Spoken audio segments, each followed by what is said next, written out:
दिव्यनीर industries लाई है press Q उच्च quality का डीएम बैटरी वाटर एवं गुणवत्तापूर्ण कूलेंट। आपकी बैटरी और आपके वाहन के लिए बेहतरीन प्रोडक्ट अपने दुकानदार से सिर्फ प्रेस क्यू ही मांगिए। 7 दिवसीय श्रीमद् भागवत कथा का किया जाएगा आयोजन। गुरु पूर्णिमा महोत्सव एवं श्रीमद् भागवत कथा का आयोजन प्रभु सेवाधाम के द्वारा किया जा रहा है, जिसको लेकर आज परम पूज्य साध्वी मां सविता देवी जी ने प्रेस वार्ता कर कार्यक्रम की जानकारी दी। उन्होंने बताया कि बीना के इतिहास में पहली बार 31 यजमान एक साथ बैठेंगे, जो पूर्ण निःशुल्क रहेंगे। दिनांक 7 जुलाई को भव्य कलश यात्रा के साथ किया जाएगा शुभारंभ, जो 10 जुलाई गुरुवार तक प्रतिदिन दोपहर 2 बजे से शाम 5 बजे तक चलेगी। गुरु पूर्णिमा को प्रातः 7 बजे श्री गुरु देव चरण पूजन एवं 9 बजे हनुमान चालीसा का कथा ग्राम पूर्ण आयुति एवं भंडारा दोपहर 1 बजे से किया जाएगा। नटवर शास्त्री ने धर्म प्रेमियों से भागवत कथा में कलश यात्रा में पहुंचने की अपील की। बीना से प्रियंका राजपूत की रिपोर्ट। और 10 तारीख को गुरु पूर्णिमा को पूर्ण हो जाएगा। इसमें 31 अजमान हैं और ज्यादा भी हो सकते हैं, और इन सबको निःशुल्क सेवा के लिए रखा है कि आश्रम में सेवा हो और कोई शुल्क नहीं। अन्य जगह जहाँ आयोजक बनाए जाते हैं तो वहाँ पर तो दक्षिणा रखी जाती है 11,000, 21,000, 51,000, लेकिन हमारे यहाँ ऐसा विचार किया गया है कि जिनको सौभाग्य नहीं मिल पाता है और जो इच्छुक रहते हैं तो उनको ऐसा अवसर दिया जाए कि वो भी इसका लाभ उठा सकें, धर्म लाभ लें और उनके मन में शांति हो, प्रसन्नता हो। भागवत कथा हमारे जीवन में क्या स्वरूप है? श्रीमद् भागवत कथा वैसे तो उसमें संदेश ही संदेश हैं, लेकिन विशेष रूप से उसमें ये कहा गया कि हमारा जीवन और हमारी मृत्यु कैसी होना चाहिए। प्रत्येक जीव काल का ग्रास बना हुआ है, कब मृत्यु हो जाए एक क्षण का भी भरोसा नहीं, एक क्षण का भरोसा नहीं। जैसे अजगर है, अजगर के मुख में कोई पक्षी बैठा हुआ है, उसका मुख बंद होते ही आयु समाप्त। इसी प्रकार से प्रत्येक जीव यानी हम सब, हमारी सबकी यही स्थिति है। हम भी काल के मुख में बैठे हुए हैं और कब कोई भरोसा नहीं, एक क्षण का भरोसा नहीं, कब मृत्यु हो जाए, बस मुंह बंद हुआ और हमारी आयु समाप्त हो गई। तो श्रीमद् भागवत महापुराण हमें ये कहती है कि जब हम इसका भय है, मृत्यु का भय है, इस मृत्यु से, क्लेश से आक्रांत है हम सभी लोग, तो इससे कैसे मुक्त हुआ जाए और हमारी मृत्यु मंगलमय कैसे हो। तो श्रीमद् भागवत केवल भागवत ही नहीं, वो तो भगवान हैं और वो भगवान ही हमें निर्देशन कर रहे हैं कि मृत्यु हमारी मंगल में हो। 7 दिन में हम ये सब जानकारी प्राप्त हो जाती है। वर्तमान में एक बात चल रही है गुरु माँ जी, वर्तमान में भागवत कहने का किसको कहना चाहिए, बोलना चाहिए?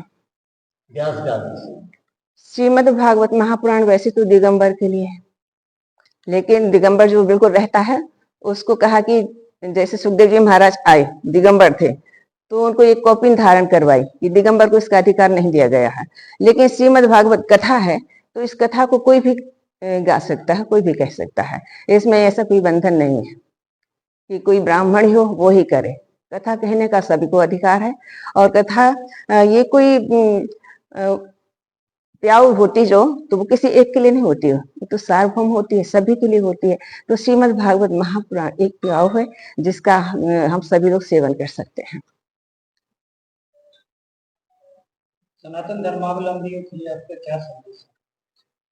सनातन धर्म अवलंबियों के लिए यह संदेश है कि हमारे सनातन धर्म में जो कुछ भी नियम है उसका नियम का पालन करें। हम एक भक्त होना कहलाना चाहते हैं, हिंदू कहलाना पसंद करते हैं, हम एक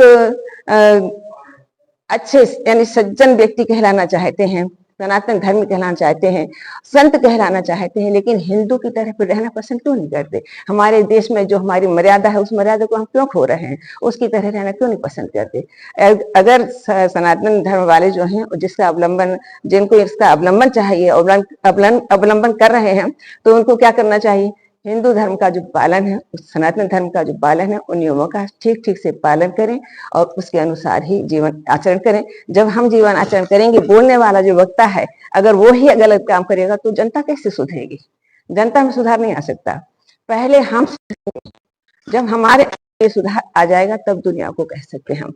दुनिया की कसम ये ताना बाना बदलेगा, लेकिन खुदा की कसम उसको कही, बोले ये कैसे बदलेगा? बोले जब हम सोचेंगे तब सारा जमाना बदलेगा, बिना उसके नहीं बदल सकता है। और ऐसे की खोज करना बड़ा असंभव है, क्योंकि सबका बेस एक जैसा लगता है। बेस से पहचान नहीं होती है। संत की, साधु की पहचान उसके आवरण से नहीं होती है, उसके भाव से होती है। संत बनने के लिए कपड़े बदलने की आवश्यकता नहीं होती है, कलेजा बदलने की आवश्यकता होती है। संत समय में ऐसा देखने में आ रहा है कि युवा पीढ़ी आज के समय में सनातन के मार्ग से बिल्कुल ठीक कहा आपने। आज की जो हमारी युवा पीढ़ी है वो मोबाइल में ज्यादा लत है, और जो कथा से आज पहले इतने ज्यादा नहीं होते थे, लेकिन जनता हमारी जो है वो धर्म में चलती थी, धर्म को मानती थी, उसका पूर्णतः पालन करती थी। और आजकल जितने धर्म अनुष्ठान हो रहे हैं, जितने ज्यादा अनुष्ठान हो रहे हैं, तो उसमें क्या देखा जा रहा है, सुनते तो बहुत हैं और आयोजन बड़े बड़े करवा रहे हैं, लेकिन कथा को हम सुन लेते हैं, आत्मसात नहीं करते हैं, अपने जीवन में नहीं उतारते हैं, इसलिए परिवर्तन नहीं हो रहा है। हम जैसे के तैसे उसी स्थान पर पड़े हुए हैं और हमारी युवा पीढ़ी बदल नहीं रही है।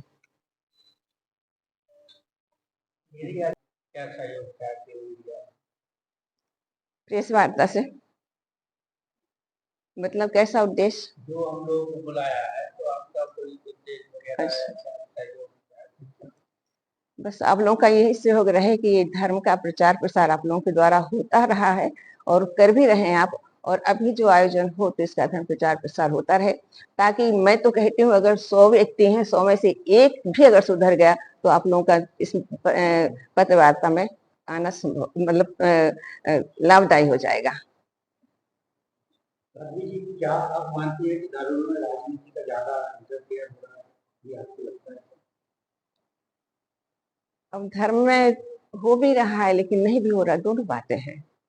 जो धर्म के कट्टरवादी हैं वो तो इससे बिल्कुल विलग हैं, लेकिन जो राजनीति से ही जुड़े हैं और जुड़कर ही काम कर रहे हैं, तो उसमें धर्म का प्रचार प्रसार अवश्य हो रहा है, लेकिन धर्म के साथ में अधर्म भी चल रहा है। जैसे आपने सुना होगा कि जो गायों को चारा दान कर रहे हैं, गायों की रक्षा का मार्ग निकाल रहे हैं, और उन्हीं को देखा जा रहा है कि वही ट्रक में भर भर के गायों को काटने के लिए ले जा रहे हैं। ये कैसा धर्म है? ये कैसी राजनीति है? ये तो विचार किया जाए इस पर। लेकिन हमारे और आपके विचार करने से काम नहीं चलेगा, ये तो हम सबको मिलकर के करना पड़ेगा, तभी इस काम को करना संभव हो पाएगा, नहीं तो संभव नहीं, असंभव।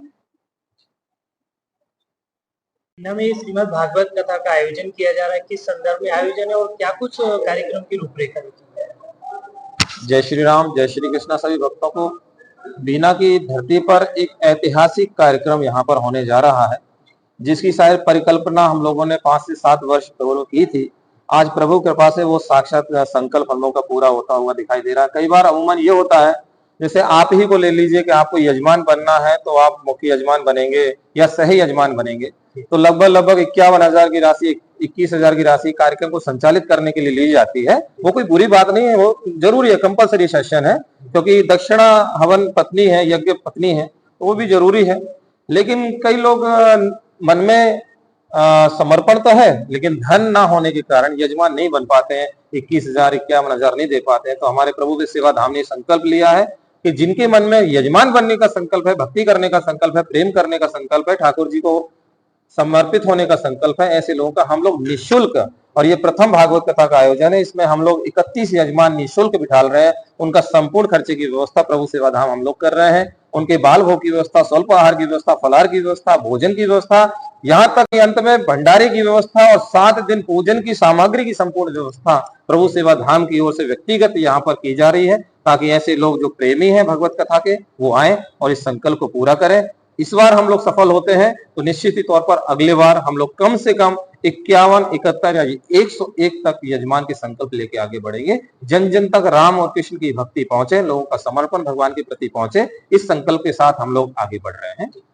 प्रभु सेवा धाम द्वारा ऐसे और आयोजन कब से ये आयोजन किए जा रहे हैं और आगे कैसे? लगभग ये 5वां वर्ष है गुरु पूर्णिमा महोत्सव हम लोग को मनाते हुए, लेकिन श्रीमद् भागवत कथा का प्रथम आयोजन हो रहा है। बाकी देश में प्रदेश में हम लोग निःशुल्क काफी शिविर चलाते रहते हैं, चिकित्सा के आधार पर हो या गौशाला में गौदान के आधार पर हो या गरीबों को कंबल वस्त्र बांटने के आधार पर हो या भूखे लोगों को भोजन कराने की व्यवस्था, ये सब गुप्त चलती है। आज पहली बार ये सब उद्घाटित हो रही है। हम लोग कभी इनको उजागर नहीं करते। हमारे सदगुरुदेव भगवान बोलते हैं कि धर्म जितना छुपा हुआ होगा, दान जितना छुपा हुआ होगा, ये इस हाथ से देते हैं तो इस हाथ को भी पता नहीं चलना चाहिए। उस पद्धति पर हम लोग चल रहे हैं, लेकिन आज लोगों तक ये बात पहुंच रही है।